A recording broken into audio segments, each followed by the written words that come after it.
So how to withdraw testosterone in anthate from an ampule, and how to load syringes. So if you have the annoyance of having 1 ml ampules as well, I'm going to show you the way that I found is easiest to load them, basically.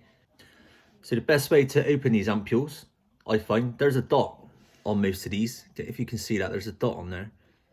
And with that dot, I normally put my first finger, I normally put my knuckle there, my first knuckle on there, and I get my thumb on the opposite side, just above it, and it's literally just a twisting motion. Just a twisting motion, and it pops off. You'll hear it pop as well. So if I explain and show you.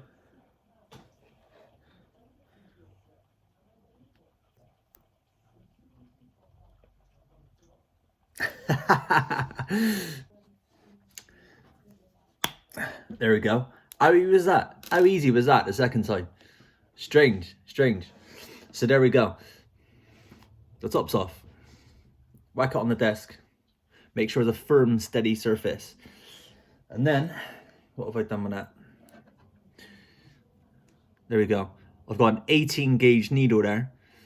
Obviously, the wider the needle, the easier it's going to be to withdraw the test. I normally inject with a 30 gauge. Obviously, that's a lot thinner. That's what I use for injecting. So this one's an 18 gauge, giant needle on it, 1.5 inches. A lot of people use that to inject with, but look at the size of that. There's no way I'm putting that in my body. No way. 1/2 inch all the way for me. 1/2 inch. So there's my test. Here's my needle.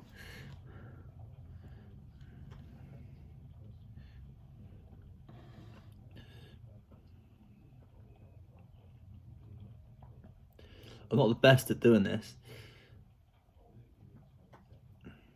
but it's coming out, as you can see. You just got to be persistent. Practice makes perfect.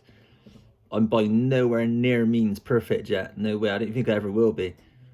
But at withdrawing testosterone anyway. Hey. But you got to try, ain't you?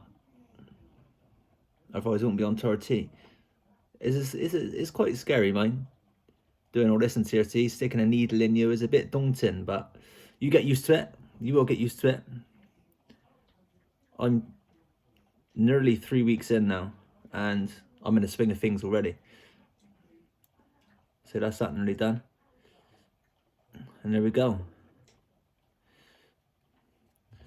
There is my 1 ml of testosterone nanfate. See, now I've got a bubble in there. It's slowly floating to the top. Just give it a good flick. It encourages it to get to the top. Now, you normally sort of do this thing. You normally sort of do this when you're about to inject in a muscle, but obviously now I'm going to backload a syringe, and I'm going to show you what that means and exactly how to do it. Now, what I like to do, personally, I don't know why. I don't know if many other people do it or not, but I like to take the needle off to do this part.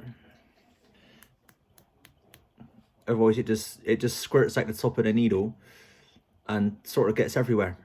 So it's like a little fountain. So I like to do it like this. Just get it to the very top of the syringe without the needle on. And there we are. Whack the needle back on. And you're ready to go. You're ready to backload your syringe. Or an insulin syringe in my case. Right, so I've got my empty syringe. My 1 ml syringe, exactly the same syringe, but I've got a different top, different needle. This is my 30 gauge, this is my injecting needle. So, how to backload? How do I get my testosterone in this needle? Well, instead of drawing it out, like what I done the first time, I put each syringe and drew out 0.2 mil in these each time, and it is just horrendous. I don't know why I done it. So backloading, all you do, pop, just pull the back off, ready to load, backloading. So then, I get my full up one, full of all my testosterone, and my dose is 0.2 mil twice a week. So I want to put 0.2 mil in there. I want to fill it up to there. So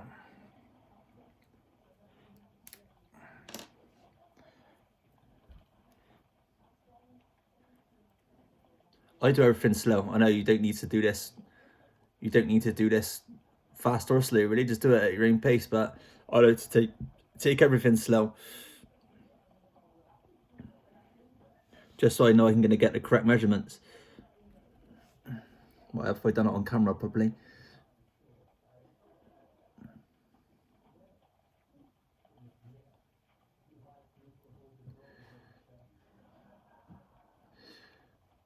Right, so there's my 0.2 mil. Tiny bit more there. I got 0.22 probably,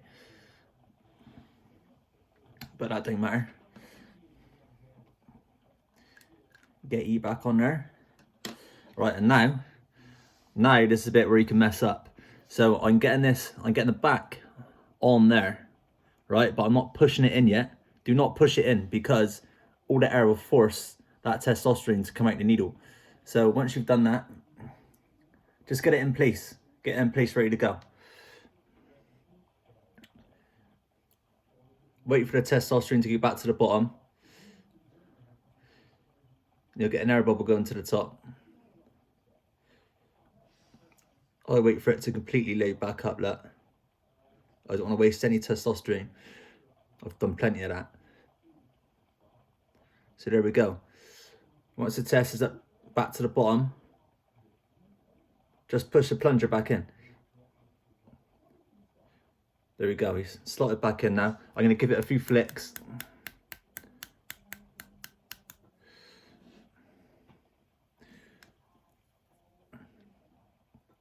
And there we are.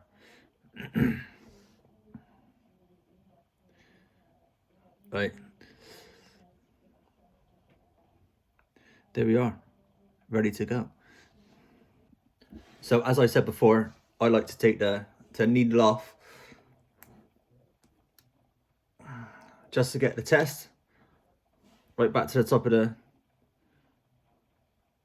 the syringe. I find that hard work. It's just hard work with the needle on. It feels pressurized, and you get a lot of waste at the top. It just sprays at the top. It's a nightmare in my eyes. So this is the best and easiest way that I've found.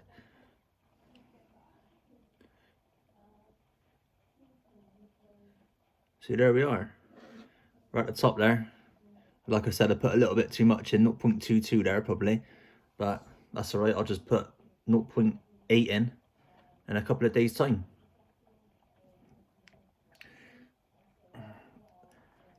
So that is ready to go. When I'm going to use it, I'm just going to keep pushing the plunger up, so you get a little trickle come out the top, lubing out the needle, then you're ready to go. So I've just learned something whilst making this video. I'm left with 4 syringes. I'm going to have 5 syringes. So where did I go wrong? Let me show you. Easy mistake. See the very top line there? Between that top line and the top of the syringe, there is 0.05 mil of testosterone. 0.05 mil. So 0.05 mil times 4 gives me my 0.2 mil, which I'm missing. So when I'm backloading, only when I'm backloading, I want to put my 0.15 in, not 0.2 mil. When backloading, if you're using these syringes, if you're doing 0.2 mil, do 0.15 mil, because then you account for this and you'll get your 5 syringes. So I'll sort it out, and every day's a school day. Happy days.